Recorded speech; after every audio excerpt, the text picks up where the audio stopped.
This is Paul, and I am Andy, and we are from Something in Sun, and we are an art, architecture, design practice. Something in Sun, it's experimental practice. It's us being able to put our brains to different ideas and have ideas and see them happen in the world without having the constraints or the pressures of having to solve things necessarily. Yeah. And that's a really refreshing way to work, and it's what we enjoy doing most.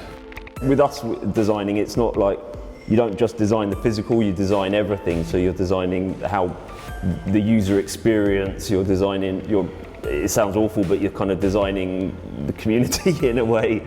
But yeah, it sort of goes beyond the physical basically. You're kind of designing a world. When we say a world, it's because we're creating the whole of this experience. And it's a little bit like, I suppose some of our projects are a bit like a kind of performance that might last for 6 or 7 years. It's just this thing that exists, and it's a bit weird and interesting, and it sheds light on a subject, but it might employ some people, it might have some real impact on the high street it's on. So our work's quite complex in that way. Because we are collaborative, we never stop an idea. So if we have an idea about something we think is important and interesting, then we will follow it through, then we'll say, how do we do it? And that is almost always picking up the phone and finding out who's the expert and asking to beg a bit of their time to help us out. And that suddenly opens creatively. It's why we're perhaps able to work across lots of different, seemingly kind of quite different projects of different scales and different subject matters, is that we will reach out to people. I guess we kind of create systems that allow other people to use it or bring in their skills. The learning in a project is so important. So whilst we'll collaborate with someone, once we've, often when we do a project, we end up assuming the position of being knowledgeable on it. Sometimes because our projects can hit a niche, everyone in that niche will go, oh, you guys know what you're doing on this.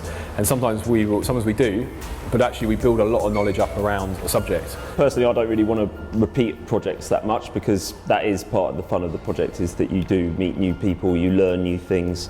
Whereas if you're doing a project, the same project again and again, you're sort of limited on the amount of learning that you're going to get. Farm Shop is a farm and a shop, so it's a space that celebrates farming culture right in the middle of the city. There's a cafe, there's a workspace for food businesses, there's an aquaponic farm, there's mushroom farming, chickens, and basically it's trying to bring agriculture from the outside in, so that anyone in the city can walk along the high street and pop in and learn a little bit about where their food comes from. Right back, it goes to the Labour Party, and they wanted to rejuvenate British high streets, and Hackney Council bidded to the Labour Party to get a pot of money from them for their high streets, and then they called it Art in Empty Shops, and we applied with the project Farm Shop to them.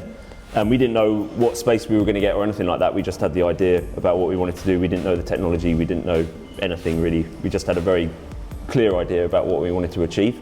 And then we won the commission. They gave us this building, which was in a brilliant location. And then from there we devised how the idea could fit within the space. Society gets bigger and more hungry. We need to be able to produce more food, but also we need to critique the way we're growing that food. And for us, an ideal food system probably would be local, urban, but it would be using really smart agriculture, which is combining biology and natural systems into intensive production.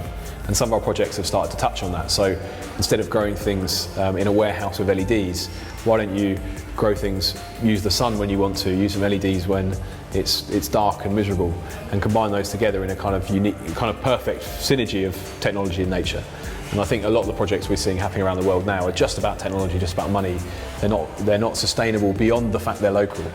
And that's, I think that's a problem.